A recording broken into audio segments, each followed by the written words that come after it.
ሰላም ተመልካቾቻችን እንደምን ከረማችሁ። ይህ በሰሜን ሸዋ ሀገረ ስብከት አቡ ቀለምሲስ ሚዲያ በየሳምንቱ ቅዳሜ ምሽት ከ2 ሰዓት እስከ 3 ሰዓት ወደ እናንተ የምናደርሰው መርሃ ግብራችን ነው።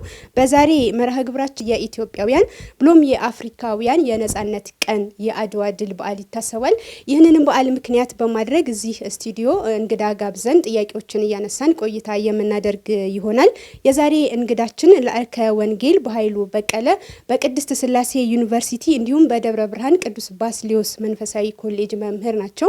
መምህር የአድዋ ድልን አስመልክተን ጥያቄዎችን ስናነሳ ይመልሱልን ዘንድ ፈቃደኛ ሆነው አብረውን ስለተገኙልን እጅግ አድርገን እናመሰግናለን። የአድዋ ድልን ስናነሳ የአድዋ ድል ኢትዮጵያውያን ወራሪውን የኢጣሊያ ጦር በአጼ ምኒልክና በእቴጌ ጣይቱ መሪነት በአድዋ ተራሮች ላይ ድል ያደረጉበት ታላቅ የጥቁር ሕዝቦች ነጻነት የታወጀበት ቀን ነው። እንግዲህ የአድዋ ድልን ስናነሳ እምዬ ምኒልክ በቀዳሚነት የሚነሱ ታላቅ መሪ ናቸው። እምዬ ምኒልክ የምድር ሰራዊትን ከሰማያዊ ጥበቃ ጋር አስተባብረው ሀገርንና ቅድስት ቤተክርስቲያን አንድ አድርገው ያቆዩ መሪ ናቸው። የአውሮፓውያንን ወታደራዊና የዘር የበላይነት እሳቤ የሻሩ ወይም ደግሞ እንዲሻር ያደረጉ እኚህ እምዬ ምኒልክ ማን ናቸው ከሚለው ሀሳብ ብንነሳ በተለይ እምዬ ምኒልክ የእድገታቸው ነገር ለንግስናቸውና ለሀገር አንድነት በተለይ የአድዋ ድል ላይ ላደረጉት ከፍተኛ አስተዋጽኦ የነበረው ሚና ምን ነበር የሚለውን እንይ። በጣም ጥሩ ጥያቄ ነው። እናንተም እኔን እንግዳ አድርጋችሁ ስለ ታላቁ ንጉሠ ነገሥት ትንሽ ሀሳብ እንድንወያይ ስለጠራችሁኝ እኔም አመሰግናለሁ።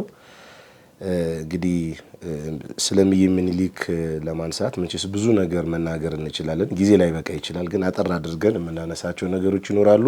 ነጭን የበላይነትን አንድና ለመጨረሻ ጊዜ ቆረጡ ታላቅ ንጉሥ ናቸው። የሚታሰበው ሌላ ነበረ። ጥቁር ማሰብ እንደማይችል እንደ እንስሳ እንደሆነ ነጮቹ የሚያስቡት።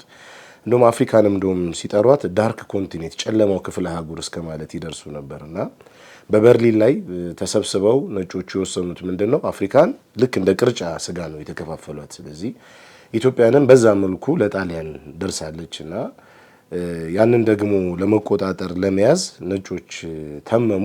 ስለዚህ ብዙ አፍሪካውያን ተሸንፈው በቅኝ ግዛት ተይዘዋል። ግን ኢትዮጵያ ደግሞ ነፃ ወጣለችና በአጼ ምኒልክ አማካኝነት ነው። እንደውም የሀገራችን ገጣሚ ብዙ ጊዜ የሚናገረው ነገር አለ። ምኒልክ ተወልዶ ባያነሳ ጋሻ ግብሩ እንቁላል ነበር ይህን ጊዜ አበሻ ይላል የሀገራችን ሰው። እውነት ነበር፣ እንሰበር ነበር። እንዳንሰበር ቀጥ ብለን እንድንቆም ያደረጉን የማንነታችን መሰረት እስከ ማለት መድረስ እንችላለን። ክብራችንን ከፍ አድርገው እንድንታይ ካደረጉ ሰዎች መካከል የመጀመሪያው ዋነኛው ፊት አውራሪው ንጉሠ ነገሥት ምኒልክ ናቸው። እንግዲህ ምኒልክ በዚሁ አካባቢ ነው የተወለዱት በአንጎለላ እና ያደጉበት ደግሞ እንደገና ጠምቄ ወደሚባል ቦታ ላይ ሄደው በጣም ሲማሩ ቃለ እግዚአብሔር እየተማሩ ነው ያደጉት እና አጼ ቴዎድሮስ ሀገርን አንድ ማድረግ በሚያስቡበት ዘመን ትግራይን አስገብረው ወሎን አስገብረው ወደ ሸዋ ሲመጡ አጼ ምኒልክን ደግሞ የሸዋ መኳንንትና መሳፍንት ይዘዋቸው ተሰደው ነበረ ወደ አረርቲ አካባቢ እና በዚያም የንጉሥ ኃይለ ሥላሴ ዘመዶች የንጉሥ ኃይለ መለኮት ዘመዶች ስለነበሩ በዚያ አካባቢ ተቀምጠዋል ዳግማዊ አጼ ምኒልክ። ነገር ግን ከዚያ በኋላም እንደገና ተይዘው ወደ ግሸን አምባ ማርያም ሄዱ። እስከ 21 ዓመታቸው ድረስ በአጼ ቴዎድሮስ እስር ቤት ውስጥ ነው የነበሩት። ከዛ በፊት ግን አንድ ነገር አይተዋል በህይወታቸው። አሁን ስለ ምኒልክ እኛ ስናነሳ እጅግ በጣም ሩሩ ደግ መልካም ሰው እንደነበሩ ይነገራል። ሩሩነታቸውን ለጣሊያኖች ብዙ ጊዜ ምህረት ያደርጉ ነበረ። ብዙ ጊዜ ደግሞ ይዋጉና ለምሳሌ ከንጉስ ጦና ጋር አልገብርም ብሎ ከወላይታ ሲዋጋቸው እንደገና ደግሞ ከከፋን ንጉስ ጋር ሲዋጉ ካሸነፉት በኋላ መልሰው ሹመት ነው የሚሰጡት። ምኒልክ በጣም በመሐሪነታቸው በሚንሰፈሰፍ ሩሩ ልብነታቸው ይታወቃሉ። እንግዲህ አንዱ እምዬ ከሚያስመላቸው አንዱ ይሄ ነው። ሌሎች ምክንያቶች እንዳሉ ሆኖ ማለት ነው። ግን በልጅነታቸው አንድ የተመለከቱት ነገር ምንድነው? አባታቸው ለእስረኞች የሚያደርጉትን እንክብካቤና እንደገና ደግሞ በምህረት ሲፈቷቸው ሲያዩ አድገዋል። ከተያዙ በኋላም በአጼ ቴዎድሮስ ግዛት ላይ በነበሩበት በጎንደር በነበሩበት ዘመን ከአጼ ቴዎድሮስ ብዙ ነገር ተምረዋል እና እንደውም አጼ ምኒልክ ያደጉት በጣም በርህራሄ ነበር። ለመጀመሪያ ጊዜ ታስረው ሲሄዱ እንቅልፍ ወስዷቸው ተኝተው ነበር እና ሰንሰለቱ እጃቸው ላይ ታስሮ ከእንቅልፍ ሲነቁ በእጅና እግራቸው በሰንሰለት ታስሮና ስቅስቅ ብሎ አለቀሱ።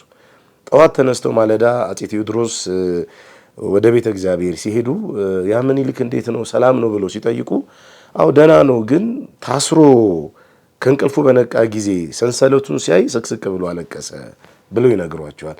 ከዛ ጊዜ ጀምሮ ሰንሰለቱን ፈቱላቸው። እንደ ልጅ ነበር እየተንከባከቡ ያሳደጓቸው። ስለዚህ የስነ ልቦና ባለሙያዎችም እንደሚሉት ሰው ማለት ትልቅ ሰው በልጅነት የነበረውን ያን ሰው ነው የሚሆነው ብለው ነው የሚናገሩት።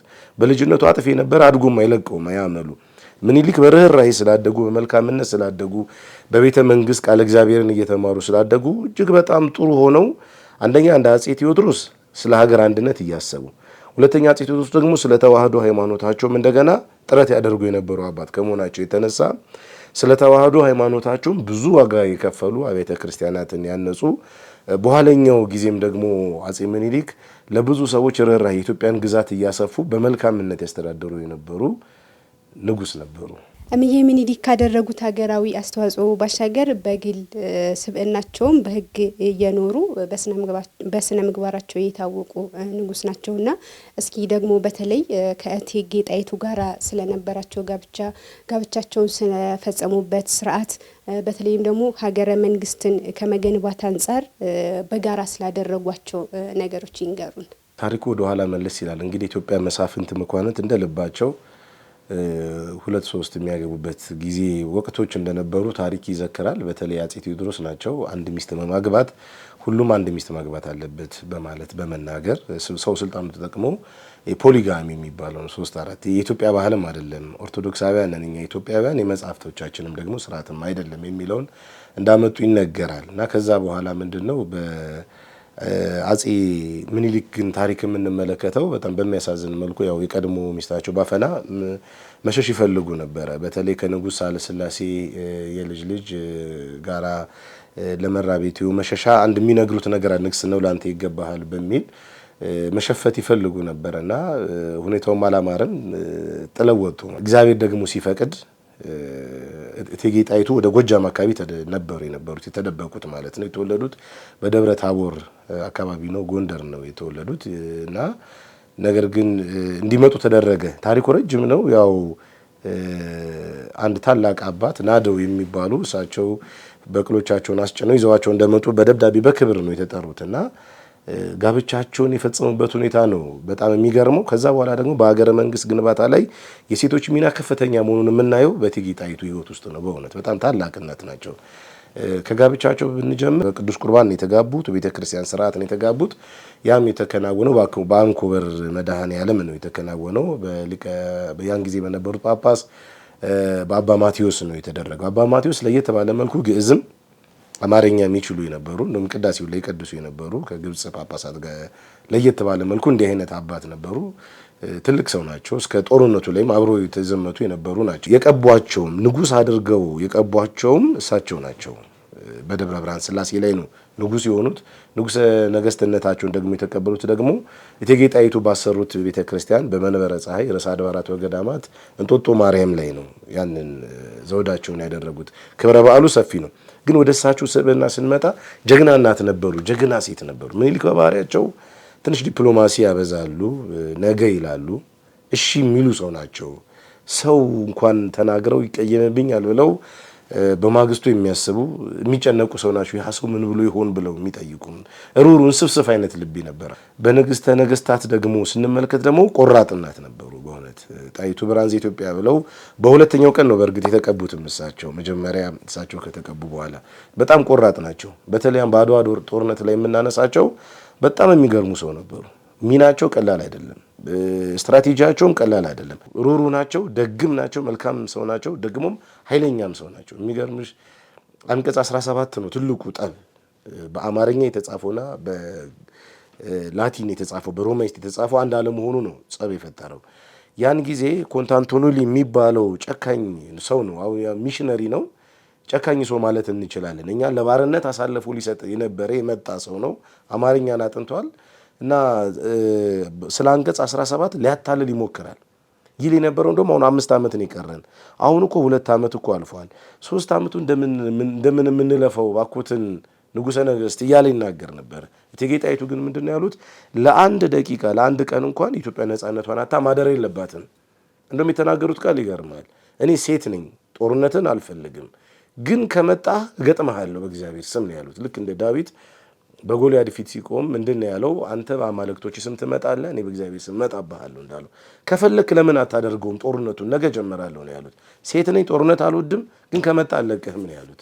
እና ጀግናም ናቸው፣ ቆራጥም ናቸው በእውነት። ያ ብቻ አይደለም፣ ስትራቴጂስትም ሰው ናቸው። በተለይ በመቀሌ አካባቢ በመሸገው ጠላት ዙሪያ ላይ ያንን ጦር እንዲፈታ ያደረጉት ሲስተማቸው በጣም የሚገርም ነው። ለአፍሪካ እንኳን የምናስተምረው አንዱ ነገር ምንድነው? ጀግንነትን በእውነት የሴቶች ሚና በሀገረ መንግስት ግንባታ ላይ ለአፍሪካ እንኳን ለዓለም የምናሳይ ሰዎች ነን። ብዙ የተዘመረላቸው አልመሰለኝም። ጥቂት የፈረንሳይ ጋዜጣ ሌፔቲ የሚለው ጋዜጣ ይመስለኛል ትንሽ ስለ እቴጌ ጣይቱ ያወራው፣ ወደዛ ወደ ከተማይቱ የሚገባውን ውሃ ነው እንዲዘጋ ያደረጉት። ስለዚህ የጣሊያን ጦር በጥም ተቃጠለ። ስለዚህ ያንን ቦታ ለቆ እንዲሄድ አደረጉት። ይሄን ያደረጉት አንድ ያለ ምንም ደም መፋሰስ ብልህ የሆነች ሴት ናት። ብልህ ናቸው። እንደውም ታሪክ ጸሐፊው ሲናገሩ ሊቼ አካባቢ ነው ምኒልክ አስቀድመው ቤተ መንግስታቸውን የሰሩት እና ንጉሥ ሲሆኑ ወደዚህ ሲመጡ ከሊቼ ተነስተው ነው ወደዚህ የመጡት ማለት ያ ቤተ መንግስታቸው ሲገቡበት ፀሐይ ወጣበት ይላሉ። እንደውም በፊት ታፍነን ነበር ይላሉ ገጣሚዎቹ። እንኳን ባፈና ነው የሚባሉት የቀድሞ ባለቤታቸውና በፊት ታፍነን ነበረ፣ አሁን ለሊቼ ቤተ መንግስት ፀሐይ ወጣለት። በጣም ደርባባ እናታቸው፣ መልክም ከደም ግባት ጋራ ኮንቲሮሲም ስለ ውበታቸው ጽፏል እና በጣም ውበታቸው ደም ግባታቸውን ይናገራል። ግን ጀግንነታቸው፣ ታላቅነታቸው የሴቶች በመሪነት ሚና ውስጥ ያላቸውን ሱታፌ በደንብ አድርገው የሚያሳዩ እናትም ጭምር ናቸው። ያ ብቻ ደግሞ ሳይሆን በሀገራችን በኢትዮጵያ ብዙ አብያተ ክርስቲያናትን አሳንጸዋል። ሃይማኖታቸው በጣም ጠንካራ ነበር። የሚገርመው አድዋ ድረስ ሲሄዱ ምኒልክ ተከትለው ሄደዋል። ሲሄዱ ግን ጸሎት ያደርጉ ነበረ። በተለይ ደግሞ የአባገሪማ ገዳም የወንዶች ገዳም ነው፣ የሴቶች ገዳም ደግሞ አለ። የሚገርመው የሴቶች ገዳም ላይ ለአንድ ሰንበት ሱባኤ ይዘዋል፣ እህል ሳይበሉ ማታ ማታ ብቻ ራት እየበሉ ቆሎ እየቆረጠሙ እግዚአብሔር ድልን ለኢትዮጵያ። ሃይማኖተኛ ናቸው፣ ስትራቴጂስት ናቸው፣ ጀግና ናቸው፣ ጥቡ ልብ አላቸው። አስተዳደርም አመራርም ይችላሉ።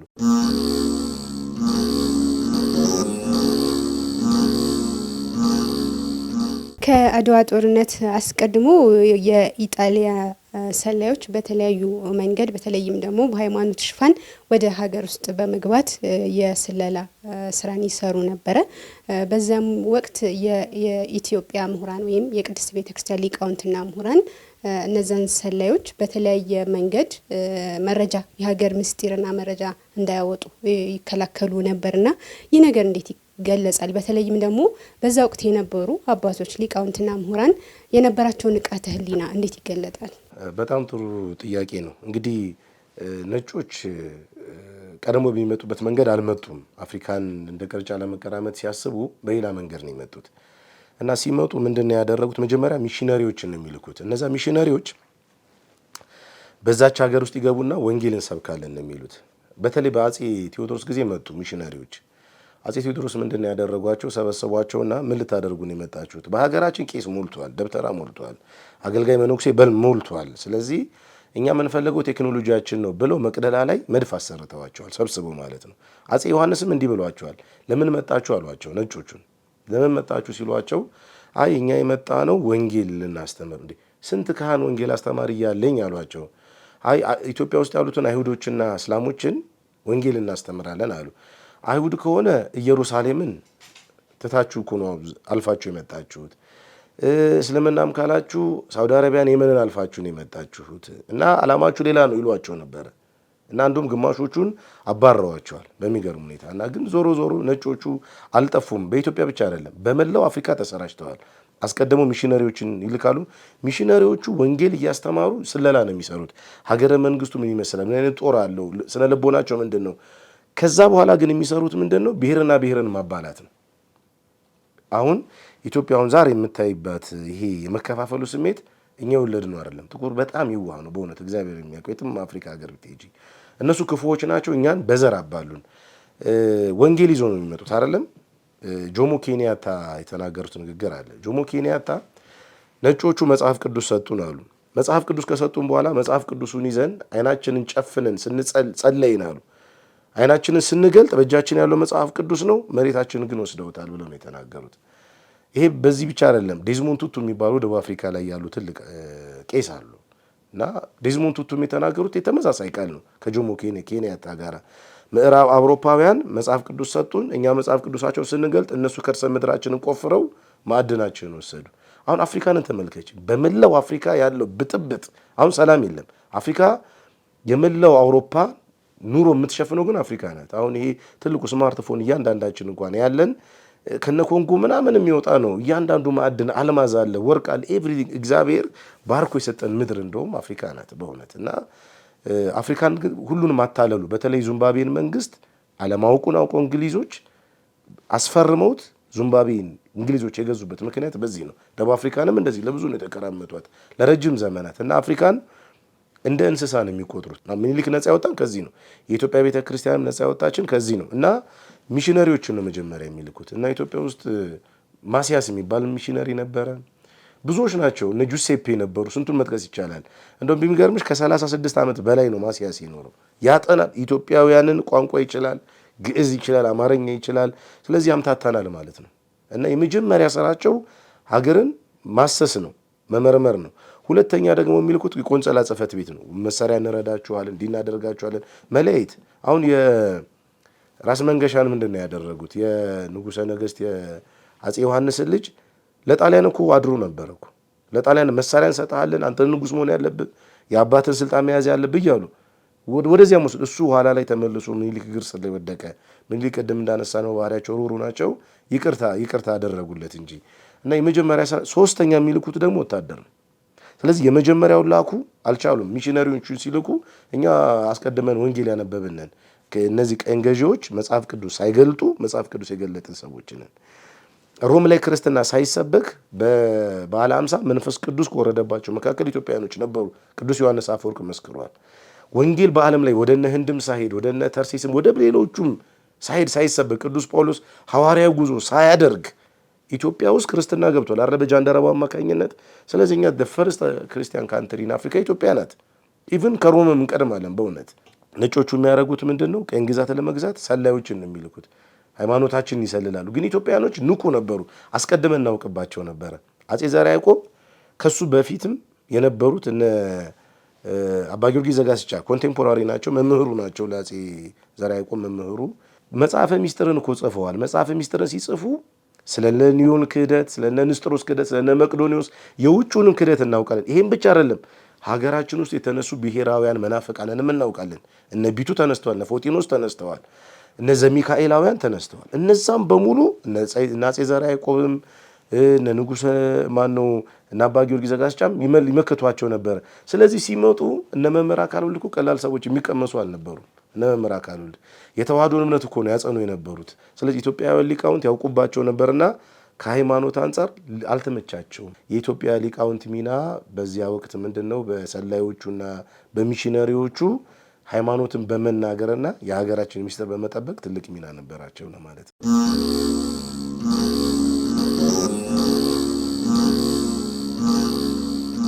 ተመልካቾቻችን በመከታተል ላይ የምትገኙት በሰሜን ሸዋ ሀገረ ስብከት አቡ ቀለምሲስ ሚዲያ ዘወትር ቅዳሜ ምሽት ከ2 ሰዓት እስከ 3 ሰዓት ወደ እናንተ የምናደርሰው መርሃ ግብራችን ነው። እየተወያየን ያለንበትም ሀሳብ በየዓመቱ የካቲት 23 የሚከበረው የአድዋ ድል በዓልን ምክንያት በማድረግ ጥያቄዎችን እያነሳን ከመምህር ጋር ቆይታ እያደረግን ነው የሚሆነው። ቆይታችን አሁንም እንደቀጠለ ነው። እስከ 3 ሰዓት ድረስ አብራችሁን ትቆዩ ዘንድ በድጋሜ እንጠይቃለን። መልካም መምህር፣ እንግዲህ ቅድስት ቤተ ክርስቲያን በአድዋ ድልና ጦርነት ላይ ከፍተኛ ሚና ነበራት።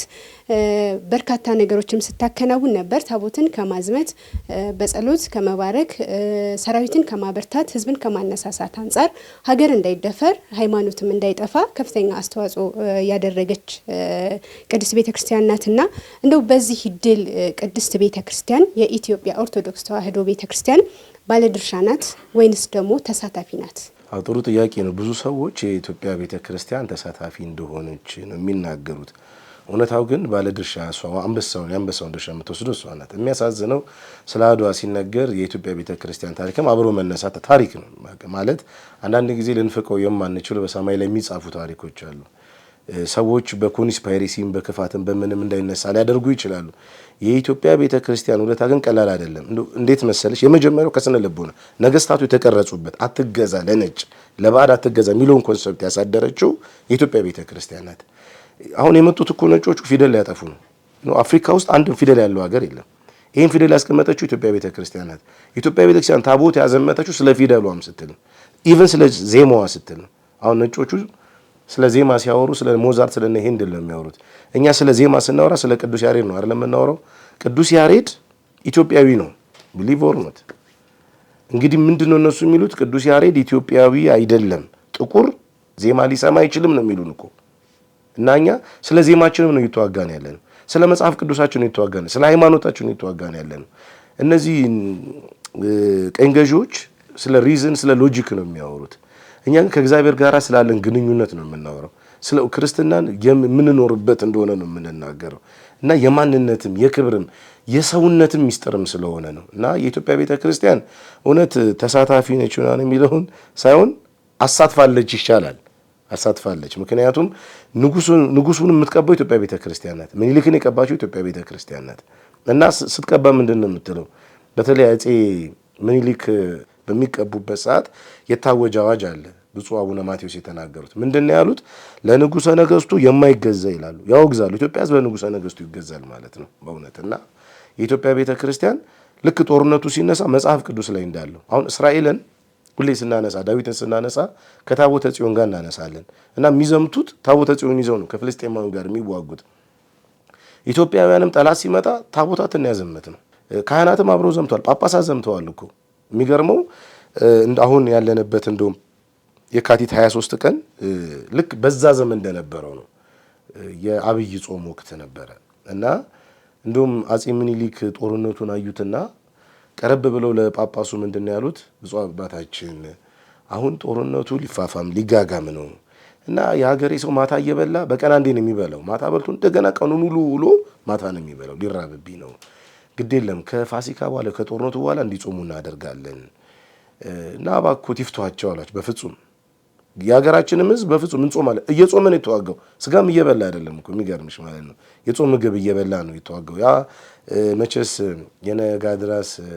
የነጋድራስ ገበሬቱ ባይከዳኝ ወይም ደግሞ የነ ተክለ ሐዋርያትን መጽሐፍት ስታነብ የምትገረሚው ነገር ነው። ከአድዋ ጦርነት በኋላ በተለይ ተክለ ሐዋርያት በጀሮን ተክለ ሐዋርያት የተናገሩት በጣም የሚገርምሽ ነገር ነው። በጣም ብዙ ይበሏቸው የነበሩ ይሄ ፖርኩ ምኑ ወይኑ በጣም ብዙ ነበር፣ በተለይ በዛ በጣሊያን በኩል ማለት ነው። እና የኢትዮጵያ ቤተክርስቲያን እጨጌው ዘምተዋል እኮ ከጳጳሱ ቀጥሎ ከአቡነ ማቴዎስ ቀጥሎ እጨጌው ዘምተዋል።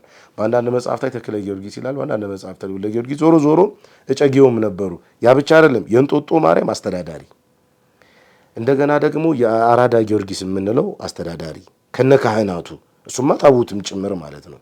እንደገና ደግሞ የግንባሮ ማርያም ታቦት ከነ ካህናቱ፣ እንደገና ደግሞ የቀራንዮ መድኃኔዓለም ይባላል። ንጉሥ አለ ሥላሴ ነው የሰሩት። አዲስ አበባ ላይ የመጀመሪያው ቤተክርስቲያን ይባላል። እንግዲህ ምንድነው አፄ ምኒልክ እንጦጦን ሲመሰርቱ ልባቸው የአፄ ዳዊት ቤተ መንግስት የት ነው ብለው ያስሱ ነበረ። እና እሳቸው እንደሚመስላቸው የነበረ በወጫጫ ማርያምና በዚህ በየረር ተራራ መካከል ባለው አካባቢ መስሏቸው ያንን አካባቢ ይመለከቱት ነበረ።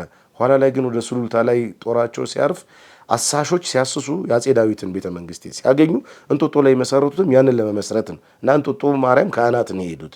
ከዚህ ከግንባሮ ማርያም ሄደዋል። እዛ ደግሞ የሚገርምሽ ከአክሱምም የጽዮን ካህናት ታቦታት ሙሉ ዘምተዋል። የሚገርምሽ ማለት ነው። እና በጦርነቱ ላይ የኢትዮጵያ ቤተ ክርስቲያን መነኮሳትም ጭምር ነበሩ። በተለይ የዋልድባ መነኮሳት የሞተውን እየፈቱ እንደገና የሚፈራውን እያወገዙ በርታ እያሉ ዘመቻው እንደው ፈረንጆች ሲጽፉት ትገረሚያለሽ።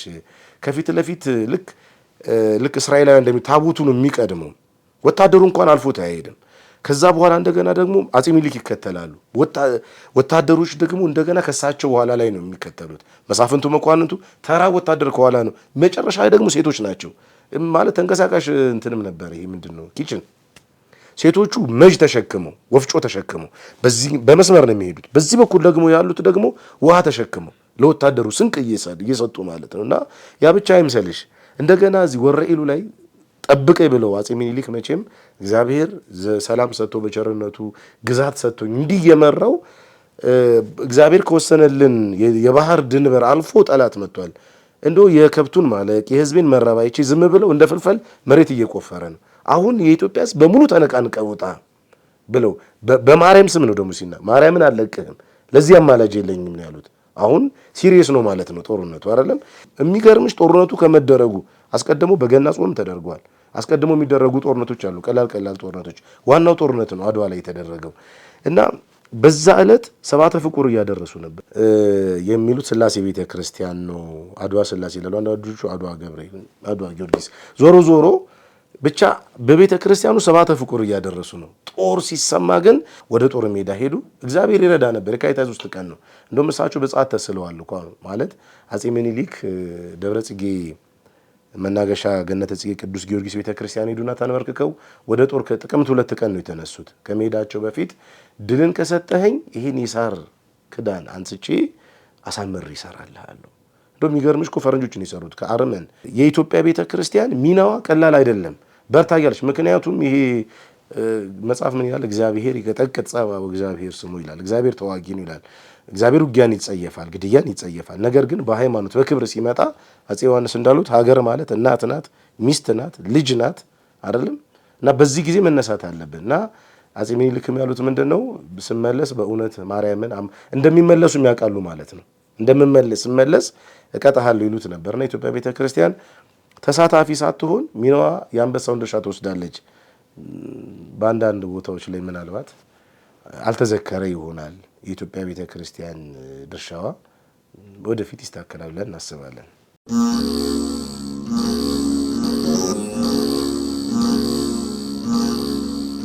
በአድዋ ጦርነት ወቅት ወደ ግንባር ስለዘመቱ ታቦታት እናንሳ።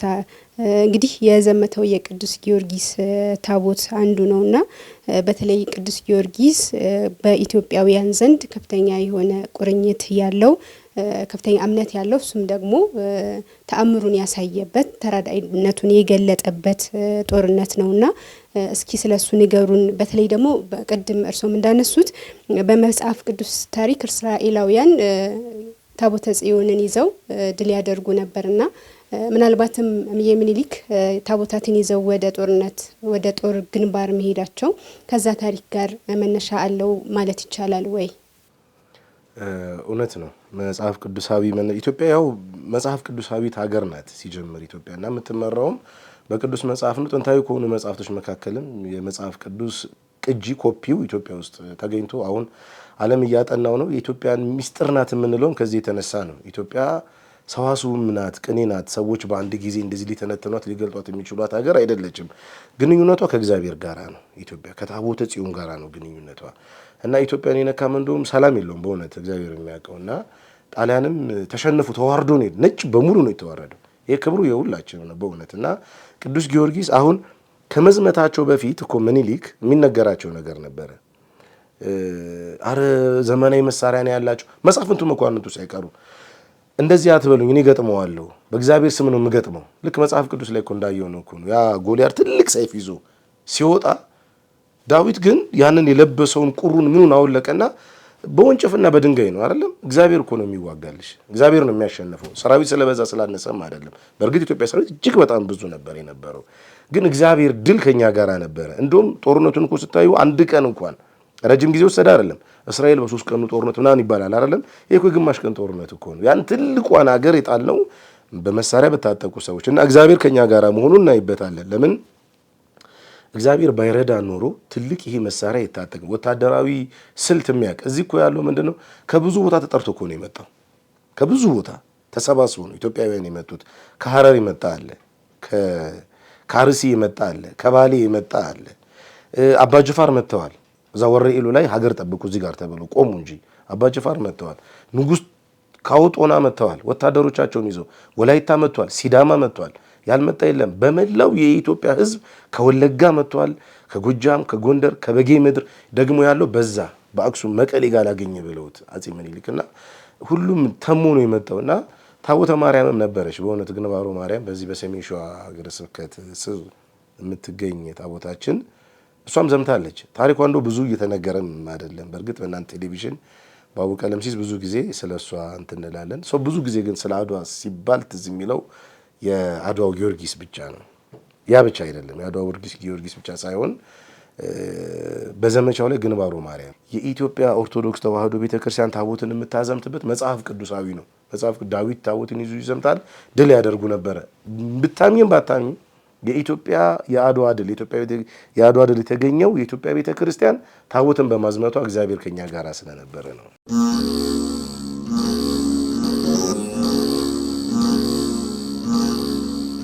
አጼ ምኒልክ የአድዋን ጦርነት በድል አድራጊነት ከማሸነፋቸው ባሻገር ከድሉ በፊትም ሆነ በኋላ ለኢትዮጵያ ሀገረ መንግስት ግንባታና እንዲሁም ደግሞ ዘመናዊ አስተዳደርን ወደ ሀገር ውስጥ ከማምጣት አንጻር ከፍተኛ ፍላጎት የነበራቸው ይህንም ፍላጎታቸውን በተለያየ መንገድ የተገበሩ ቅድም እርሶ ሲያነሷቸው እንደነበሩ የተለያዩ የቴክኖሎጂ ውጤቶችን ወደ ሀገር ውስጥ ለማምጣት ከፍተኛ ጉጉትና ፍላጎት የነበራቸው ያንን ፍላጎታቸውንም በተግባር ያሳዩ የነበሩ ታላቅ ንጉስ ነበሩና እስኪ ስለሱ ንገሩን። በተለይ ደግሞ ለተጠናከረ ሀገራዊ መንግስት ግንባታ እንዲሁም ደግሞ ዘመናዊ አስተዳደር ኢትዮጵያ ዘመናዊ እንድትሆን ከማድረግ አንጻር የቅድስት ቤተክርስቲያን የኢትዮጵያ ኦርቶዶክስ ተዋሕዶ ቤተክርስቲያን ሕግና ስርዓቷ ሳይጣስ ሳትሸረሸር ሕግና ስርዓቷን ባከበረ ትውፊትን የአባቶችን የቀደሙ አበውን ትውፊት ከማስጠበቅ እያስጠበቁም ጭምር ዘመናዊ አስተዳደርን ከማምጣት አንጻር ያደረጉት አስተዋጽኦ ምን ነበር? ጥሩ ጥያቄ ነው። እንግዲህ እምዬ ምኒልክ ለሀገራችን ለኢትዮጵያ አሁን ላለችበት ከፍታ ፈርቀዳጅ ፓዮኒር ከሚባሉት የመጀመሪያው ሰው እሳቸው ናቸው ማለት እንችላለን። ከእሳቸው በፊት የነበሩ ሙከራዎች ነበሩ። በአፄ ቴዎድሮስ በአፄ ዮሐንስም ነበሩ። ከውጭ የሚደረጉ ግንኙነቶች ቀላል አይደሉም። ግን አፄ ምኒልክ በኢትዮጵያ ውስጥ የሚታይ ተጨባጭ ለውጥ አሳይተዋል። እንዴት ያለ ንጉስ መጣ እያሉ ራሱ የንጉስ ቄናጣ ውሃ በመዘወር ወደ ላይ ያወጣ እስከ ማለት በቧንቧው ውሃ ስለመጣ ስለ ስልክ አሁን ዛሬ ኢትዮ ቴሌኮም ምናምን ምንለው አፄ ምኒልክ ነው የሚሰሩት አይደል? በስልክ ስለ ቴሌቪዥን ብዙ ነገሮች ልባቸው በጣም ክፍት ነበረ። ኢቭን ባቡር አሁን የኢትዮጵያ እንኳን ሀገሪቷ በሰላም እንድትተዳደር የሚያደርጉበት አንድ ነገር ጭከና እንትን እንደሚያመጣ ያውቃሉ፣ ጥላቻ እንደሚያመጣ እና ያሸነፉትን ሰው እንኳን ንጉስ ያደርጉታል። ኢትዮጵያ ያለችበትን ቅርጽ አሁን እንኳን ያለችበትን ቅርጽ እንድትይዝ ያደረጉት አፄ ምኒልክ ነው። አንድ ጽሁፍ እንደው የሚያሳየን ምንድነው ብሔራዊ ቤተ መጻሕፍቱ መዘክር የሚገኝ አፄ ምኒልክ በግዕዝ የተጻፈ ነው። አንደኛው የባቡሩ ዝርጋታ ሁለት ፌዝ ነው ያለው። አፍሪካ ውስጥ እኮ ባቡር የሚባል ነገር እኮ አይታወቅም እኮ አይደለም። እንደ ምኒልክ ሲያስገቡ ከጅቡቲ ተነስቶ አዲስ አበባ ፌዝ 1 ነው። እንደውም እሱ ራሱ ብዙ ታሪክ አለው። የሚገርምሽ በእንጨት ነበር የሚሰሩት። ባቡሩ የሚሄድበት ብረት ይሆንና ከስር ያለው እንጨት ነው የሚሆነው። እንጨቱን ግን ያው በረሃ አይደለ፣ ከዚህ ከጅቡቲ ወደ ድሬዳዋ ስትመጪ ብል እየበላው እያለቀ መጣ። ስለዚህ ምንድነው ያደረጉት? በሚሰራበት በብረቱ ስራው ነው ያሉት። ያ ብረቱ በጣም ውድ ነው፣ እስካሁንም እየተነሳ አይደለም አይደለም። በጣም አስፈላጊ ነው ለኢትዮጵያ። ሁለተኛው ፌዝ ደግሞ ከኢትዮጵያ ተነስቶ ቪክቶሪያ ሐይቅ ነው የሚደርሰው። ተዋውለዋል። ምኒልክ ሞት ቀደማቸው፣ ሊቀጥል አልቻለም ያ ነገር እና በጣም ብዙ ነገር ነው ለኢትዮጵያ ያደረጉት። ቀላል እኮ አይደለም። አሁን ሀገር ሲመሰርቱ ከተማ ሲመሰርቱ አዲስ ዓለም ማርያምንም መርጠዋት ነበረ። አዲስ ዓለም ማርያም ላይ ከከተሙ በኋላ ግን ምን አጠራቸው? ይሄ ነዳጅ ፊውል ማለት ያ በሙሉ የሚከተላቸው ደኑን ሁሉ እየመነጠረ እሳት ሲያነደበት የኃይል እጥረት ተከሰተ። ስለዚህ ምንድነው ያደረጉት? በዚያ ዘመን ልብ በይ፣ በዚያ ዘመን ከአውስትራሊያ ባህር ዛፍ እንዲመጣ አደረጉ ማለት ነው። አፄ ምኒልክ ከአፍሪካ የመጀመሪያ እንድንሆን አድርገውናል። እንደውም አሁን እኛ ስፒሪታችን ወደ ምኒልክ ስፒሪት መምጣት አሁን ምንድነው ነጮቹ ይጠሏቸዋል በጣም ምክንያቱም ጥቁሮች አፍሪካውያን ነጮችን ማሸነፍ እንደምንችል ያስተማሩን ምኒልክ ናቸው። ምኒልክ ባሸነፉ ጊዜ እኮ ኢትዮጵያኒዝም የሚባል ሃይማኖቶች ተመስርተዋል። ዛሬ በነ ካሪቢያን በደቡብ አፍሪካ የምታዩ አቢሲኒያ ኦርቶዶክስ ቸርች የሚባለውን የምታያቸው በደቡብ አፍሪካ ላይ እኮ የዛሬ 100 ዓመት ምኒልክ ጠላትን ድል ካደረጉ በኋላ የመጡ ናቸውና በሀገረ መንግስት ግንባታ ላይ የአፄ ምኒልክ ድርሻ እጅግ በጣም ትልቅ ነው። አሁን ላለችው ዘመናዊት ኢትዮጵያ ከሱዳንም ከምንም ከእንግሊዝ ጋር እየተፈራረሙ መሬታችን ያስከበሩ የነበሩት አፄ ምኒልክ ናቸው። ቀላል ውለታ አልዋሉም። ከዛ ጋር ተያይዞ ደግሞ መንፈሳዊ ትምህርታችንም እንዲያብብ አድርገዋል። መንፈሳዊ ሰው ከመሆናቸውም አንጻር መምህራንን እየተከሉ አሁን የሚገርምሽ በጣም ብዙ መጻሕፍት በማይክሮፊልም ተቀምጠዋል። አሁን ዛሬ ላይ እናያቸዋለን። ብራና አብዛኛዎቹ ጠፉ የተባሉ ብራናዎች አፄ ቴዎድሮስ ብራና ይሰበስቡ እንደነበረው ያስገለበጡት አፄ ምኒልክ ናቸው። እነዛም ብራናዎች ያስገለበጡት ይገኛል አዲስ ዓለም ማርያም ማለት ነው። እና በማይክሮፊልም እናጠናቸዋለን። ጥንታዊ የተባሉ ገድለ ሰማዕታት በያቸው እና ውሻር ጥንታዊ መጽሐፍ ዛሬ የሚጠኑት አዲስ ዓለም ማርያም ይገኛሉና የኢትዮጵያ ትምህርትም ከጥንት እሳቸውም ሲነግሱ ከአክሱም ዘመነ መንግስት ከይኩኖ አምላክ ከዛ ደግሞ እስከ አፄ ድንግል እስከ ዘርዓ ያዕቆብ ያለውን ጠብቄ አስጠብቄ ብሎ ነው ቃል የሚገቡት።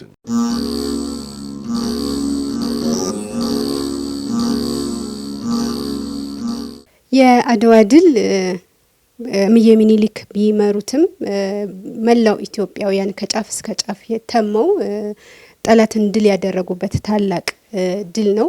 እንደው ምናልባት ለኢትዮጵያዊነት በተለይም ደግሞ ለኢትዮጵያዊ አንድነት ለብሔር ብሔረሰቦች እኩልነት ያደረገው አስተዋጽኦ ምን ነበር? ይህ እምዬ ምኒልክ ከጫፍ ጫፍ ሁሉም ወደ አንድ ተሙ ጠላትን ድል እንዲያደርግ ያደረጉበት ሂደት ምን አይነት ስብዕና ነው የሚገነባው? ለአንድነት ለብዝሃነት ያለው አስተዋጽኦ ምን ይመስላል?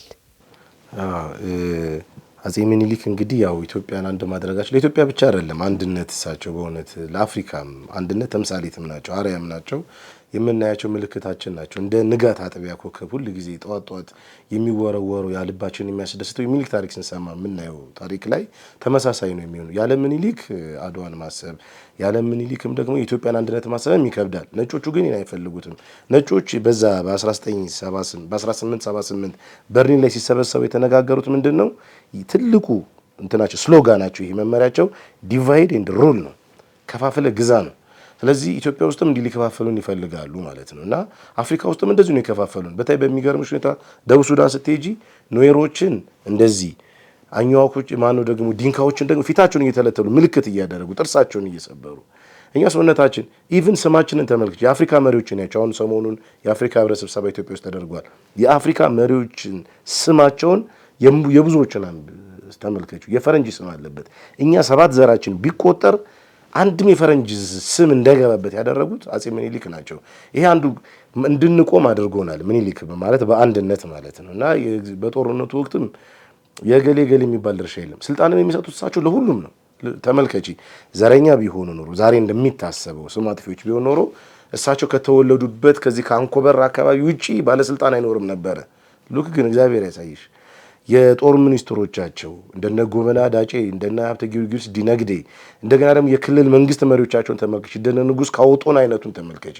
እዛም ደግሞ እንደገና በከፋ ላይ ያለው ንጉሱን ነው እዛው ያስቀጠሉት ማለት ነውና አዚም እንዲህ አይነት ባህሪም የላቸውም። በእውነት ወደ ወለጋ ሄደው ክርስትና አንስተው እዛው እንዲመራ ነው የሚያደርጉት ማለት ነውና እንደነ ልጅ ጆርቴን ተመልከቻቸው።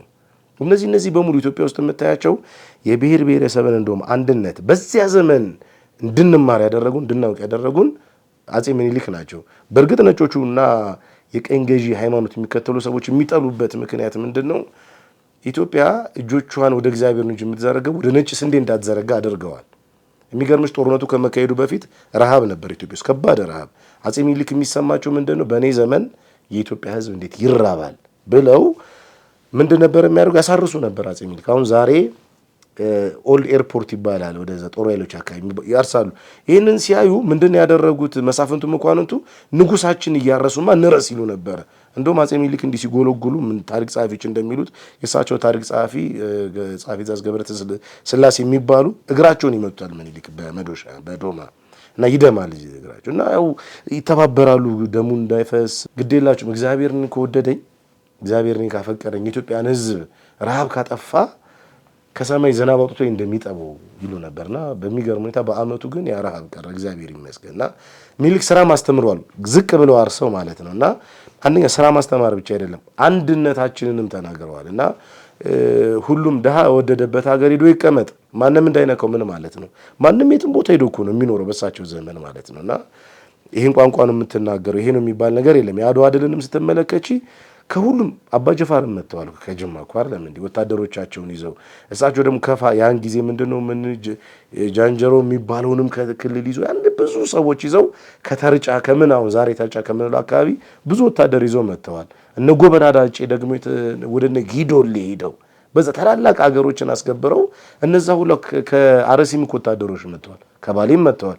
የአድዋ ድል የኢትዮጵያውያን ድል ነው የምንለው አንድነታችንንም የሚያጋምደው ትልቁ በዓላችን የምንለው ከዚህ አንፃር ነው። ለኢትዮጵያ ብቻ አይደለም አፍሪካውያን አንድ አድርጓል። አፍሪካውያን ጥቁር ነጭን ማሸነፍ ይችላል የሚለው ኮንሰፕት እሳቤ እንዲያድር ያደረጉት አጼ ሚኒሊክ አድዋ ላይ ሄደው ኢትዮጵያን ይዘው ስለተዋጉ ነውና ከዚህ አንፃር ድሉ የመላው ኢትዮጵያውያን ብቻም ሳይሆን የመላው አፍሪካውያን የጥቋቁር ካሪቢያን ደሴት የነዛ አሜሪካ ውስጥ የሚኖሩ ጥቁሮች በዚህ በቅኝ ግዛት ተይዘው ሄዱ ወንድሞቻችን እህቶቻችን ዘመዶቻችን ሁሉ ድል ነው ማለት ነው።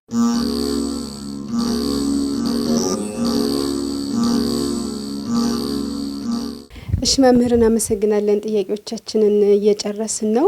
እንደው ለመጨረሻ ይሆነን ዘንድ ግን የአድዋ ድልን ስናነሳ ለኢትዮጵያውያን ለአፍሪካውያን ብሎም ለዓለም የጥቁር ሕዝቦች የነጻነት እና የአንድነት ምልክት ነው ብለውናልና አድዋ ማለት ለዓለም ጥቁር ሕዝቦች ምን ማለት ነው? ከኳሜ ንክሩማ ንግግር ብነሳ ደስ ይለኛል። ኳሜ ንክሩማ ምንድን ያሉት አድዋ አፍሪካውያንን አንድ የሚያደርግ ጽንሰ ሐሳብ ነው። የፓን አፍሪካኒዝም መሰረቱ አድዋ ነው ብለው ነው የሚናገሩት እና የአፍሪካ አንድነት እሱ ነው። የኢትዮጵያ አንድነት ማቀላል በጣም ያን ስለ ጥቁር ዓለም አንድነት ነው የምናወራው።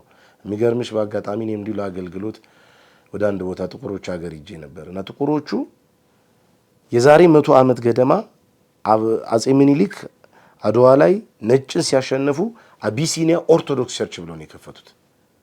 በቃ አድዋ ማለት ስፒሪት እኮ ነው። አድዋ ዝም ብሎ ተራራ እንዳይመስልን። አድዋ ዝም ብሎ በቃላት የሚነገርም ቃል አይደለም። አድዋ ማለት መንፈስ ነው። አድዋ ማለት ደምና ስጋችን ጭምር ነው፣ አጥንታችንም ጭምር ነው። ብዙዎች ደማቸውን ያፈሰሱለት፣ አጥንታቸውን የከሰከሱለት፣ ስጋቸውን ለአሞራ የሰጡለት፣ ለኢትዮጵያ አንድነት የተዋጉለት ነው። አድዋ ከፍታ ነው። ቀና ብለን እንድንራመድ ያደረገን አድዋ ነው። አድዋ ባይኖር ኖሮ አፍሪካውያን ዝቅ ብለን ነበር የምንሄደው። እዚህ ቅርብ ሀገር ኬንያ ብትሄጂ ሰዎች ዛሬም ጋሪ ይገፋሉ። ልክ እንደ ፈረሱ ነው ማለት ነው ለማዝናናት። ደቡብ አፍሪካ ላይ የሚያየውት ይሄን ነው። ኪንግ ኡሻካ የሚባል አንድ ቢች ዳር ላይ መዝናኛ ቦታ ላይ ሰዎች ልክ አንቺ ከኋላ ትቀመጫለሽ፣ እነሱ ከፊት እንደ ፈረስ ይሄዳሉ። ብር ከፍለ የድሮውን ለማስታወስ ነው። በእርግጥ ግን ምንድነው እንደ ፈረስ ነበር የሚጠቀሙባቸው። ሚኒሊክ እኛን ነፃ ያወጣን ከእጃችን ላይ ሰንሰለት እንዲወርቅ ነው ያደረገው። ስለዚህ አድዋ ዝም ብሎ እንደው ተራራ ነው በትግራይ ብቻ የሚገኝ ምናምን ብለን የምናልፈው አይደለም። አድዋ ማለት ደረታችን ነፍተን አንገታችንን ቀና አድርገን የምንሄድበት ነው። ምክንያቱም ያን ጊዜ የነበሩ አባቶቻችን እግራቸውን ለጠጠር ደረታቸውን ለጦር ሰጥተው እንደው ሳይሳሱ ስጋቸውን ለአሞራ ሰጥተው ተዋድቀዋል፣ ደማቸውን አፍስሰዋል። ስለዚህ እያንዳንዱ ጥቁር ቀና የሚልበት ታሪክ አድዋ ነው። ምንድነው ግን እኛ ማስቀጠል የሰስቴኔቢሊቲ ላይ ትንሽ ደከም ያለን ይመስላል። ዛሬም አድዋን በዓል የምናከብር ሰዎች አድዋ የሚለው ከፍታ ስለሆነ መንፈስ ስለሆነ በአድዋ መንፈስ እንድንራመድ በነ ምኒልክ ስፒሪት እንድንራመድ ሃይማኖትም ሀገርም እንድንወድ ሀገራችን ድንበራችንን ማስጠበቅ ሃይማኖታችንን እንድንጠብቅ። ምክንያቱም እስቲ ተመልከቻቸው ቀኝ ገዢዎች አሁን ያሉበትን የዘቀጠ ከንቱ ማንነትን ግብረ ሰዶማውያን ናቸው። ከሰብአዊ ማንነት ወርደዋል። የሚያስቡት የዕለታቸውን ብቻ ነው። አሁን ዓለም ወዴት እየሄደች ነው? በአፋጣኝ ሁኔታ ወደ ጨለማው ዓለም እየገባች ነው። የሞራል ዝቅጠት ውስጥ ከፍተኛ የሆነ ውድቀት ውስጥ ነው ዓለም ያለችው። እኛ ከፍ ብለን ክብራችንን ጠብቀን ማንነታችንን አጎልምሰን የምንሄደው ከአድዋ ነው። ስለዚህ አድዋ ማለት ለዓለም ሕዝብ የሚናገረው ድል ብቻ አይደለም፣ ነጭን ማሸነፍ ብቻ አይደለም፣ ከፍታ ብቻ ደግሞ አይደለም። ይሄ እኛ በእውነት አጼ ሚኒሊክ አንድ ነገር የሚናገሩት ነገር ነበረ። እኛ በአንድነታችን ሌሎችንም ሃይማኖቶች ይዘን የእግዚአብሔርን መንግስት እንወርሳለን ይሉ ነበር። በእውነት በተለይ ስለሌላ እምነት ተከታዮች ማግለል መገለል ሲናገሩ ሌላ እምነት የሚከተለውን ሰው አታግሉት፣ እግዚአብሔር ቢፈቅድ እኛ እነዚህ ሰዎች ከኛ ጋር አንድ ሆነው የእግዚአብሔርን መንግስት እንዲወርሱ ማድረግ አለብን የሚለው ቃል መቼስ አባቶቻችን በታሪክ መጻሕፍቶቻቸው ላይ ዘግበው እናገኘዋለን እና አድዋም ከዚህ አንግልም ቢታይ ብዬ አስባለሁ።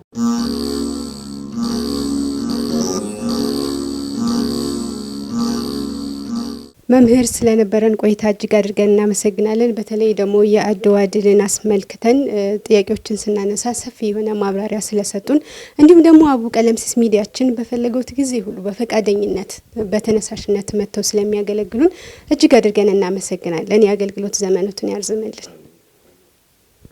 ተመልካቾቻችን የአድዋ ድልን አስመልክተን ከመምህር ላእከ ወንጌል በኃይሉ በቀለ በአዲስ አበባ ቅድስት ስላሴ ዩኒቨርሲቲ እንዲሁም ደግሞ በደብረ ብርሃን ቅዱስ ባስልዮስ መንፈሳዊ ኮሌጅ መምህር ከሆኑት ጋራ ስናደርግ የነበረው ቆይታ ስትከታተሉት የነበረውን ይመስል ነበረ። ዘመናዊ መሳሪያን ያሰለፈውን የጣሊያንን ጦርነት እልፍ የሰለጠነ ወታደርን በአንድነት በአብሮነት በጀግንነት ወደ አንድ አቅጣጫ በመዝመት ድል በማድረግ አባቶቻችን ያስረከቡንን የአድዋ ድልን በተገቢው ክብርና በተገቢው ሁኔታ አክብረን እኛም የድሉ ባለቤት እንደሆንን አሳይተን ለዓለም ይህንን ምስክር እናደርግ ዘንድ ቅዱስ እግዚአብሔር ይፍቀድልን ለማለት እንወዳለን። ሳምንት በተመሳሳይ በመሰል ዝግጅት እንጠብቃችኋለን። የዛሬው መርሃ ግብራችን ግን ስትከታተሉት የነበረውን ይመስል ነበር። መርሃ ግብሩን በመምራት አብሬያችሁ የነበርኩት እኔ ፍጹም በቀለ ከመላው የስቱዲዮ ባለሙያዎች ጋራ በጋራ በመሆን ነበረ። እስከ ሳምንት ቸር ሰንብቱልን።